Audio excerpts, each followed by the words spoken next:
अस्सलाम वालेकुम। आज हम एक ऐसी हकीकत पर बात करने वाले हैं जो शायद हमारे दूसरों को देखने का परखने का अंदाज हमेशा के लिए बदल दे। जरा एक लम्हे के लिए एक मंजर सोचें। कयामत का दिन है और जहन्नम की गहराइयों में एक ऐसी बातचीत हो रही है, एक ऐसा मुकालमा जो हमारे सारे तसव्वुरात को हिला कर रख देगा। वाकई एक रोंगटे खड़े कर देने वाली गुफ्तगू। और इस सारी गुफ्तगू का मरकज, उसका महवर सिर्फ एक सवाल है। एक ऐसा सवाल जो जहन्नुम की आग में गूंजेगा और उसकी गूंज सीधा हमारे दिलों तक पहुंचेगी। आखिर वो लोग कहाँ हैं? सोचें, ये सवाल कौन कर रहा है? ये जहन्नमी आपस में कर रहे होंगे हैरानी और बेयकीनी में। वो ऐसे लोगों को ढूंढ रहे होंगे जिनके बारे में उन्हें 100% यकीन था कि वो तो यही मिलेंगे। और यही वो मुकालमा है जो हमारे फैसले के सारे पैमानों को तोड़ देता है। तो ये तो था आखिरत का वो लर्ज़ाखेज़ मंजर। अब ज़रा इसी आईने में अपनी आज की ज़िंदगी को देखते हैं। बात करते हैं हमारे अपने इंसानी फैसलों की। देखें, हम क्या करते हैं। हम अक्सर किसी के हुलिये को देखते हैं, उसकी ज़ाहिरी ज़िंदगी को देखते हैं और फ़ौरन एक ठप्पा लगा देते हैं। अच्छा है, बुरा है, गुनाहगार है, नेक है, अरे ये तो पक्का दोज़खी है और वो तो जन्नती है। और ये कितनी संगीन बात है कि हम अपने जहनों में नाउज़ुबिल्लाह खुदा बन बैठते हैं। इसी दुनिया में खड़े होकर दूसरों की आखिरत का फैसला सुना देते हैं। यहाँ पर तज़ाद देखें कितना बड़ा है।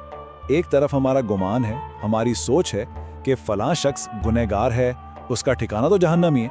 लेकिन दूसरी तरफ मुमकिन हकीकत क्या है? हो सकता है वही शख्स अल्लाह का कोई बहुत प्यारा बंदा हो। इसी तरह जिसे हम हीरो, वली, जन्नती समझ रहे होते हैं, क्या पता उसका मामला अल्लाह के यहाँ बिल्कुल उल्ट हो।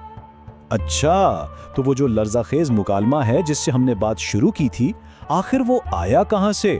इसका जवाब हमें मिलता है कुरान के इस इलाही मंजर में जो हमारी सारी गलत फहमियों को दूर कर देता है। जी हाँ, कुरान एक ऐसा मंजर सामने लाता है जो हमारे इस खुद साख्ता फरेब को, इस वहम को पाश पाश कर देता है। यह हमें वो हकीकत दिखाता है जो हमारी ज़ाहिरी आंखों से ओझल है।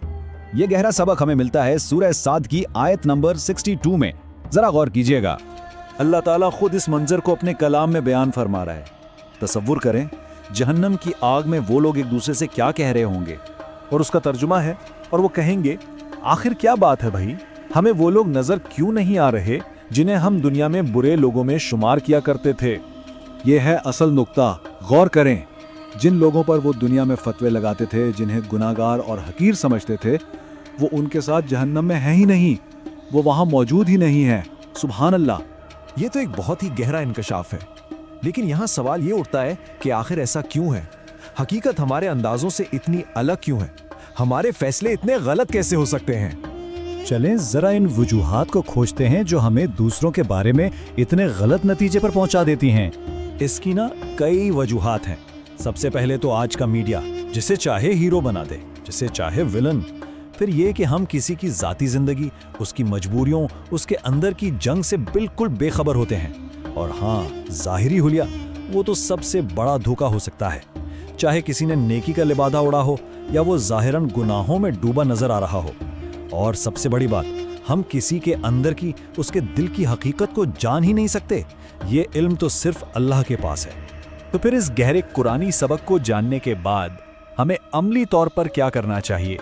हम आज से अपनी सोच, अपना नजरिया कैसे बदल सकते हैं? आगे बढ़ने के लिए ना एक नया रास्ता अपनाना होगा। पहला कदम, गुनाह से नफरत करें, गुनाहगार से नहीं। फर्क समझें। दूसरा, दूसरों पर उंगलियां उठाने के बजाय अपनी फिक्र करें, अपनी इस्लाह पर तवज्जो दें। और तीसरा और सबसे अहम, हतमी फैसला अल्लाह पर छोड़ दें। यह हमारा काम नहीं कि हम किसी का रिजल्ट कार्ड बनाएं। ये बात जरा सोचने वाली है और डरने वाली भी। क्या पता जिस शख्स को हम आज गुनाहगार समझ रहे हैं वो कल अल्लाह की रहमत से जन्नत में हो और हम अपनी नेकियों के गुरूर की वजह से कहीं पीछे ही रह जाएं। तो आखिर में बस यही सवाल है कि हम कौन होते हैं? हम कौन होते हैं किसी दूसरे के लिए खैर और शर की, नेकी और बदी की आखिरी लकीर खींचने वाले? ये इख्तियार, ये फैसला सिर्फ और सिर्फ अल्लाह का है।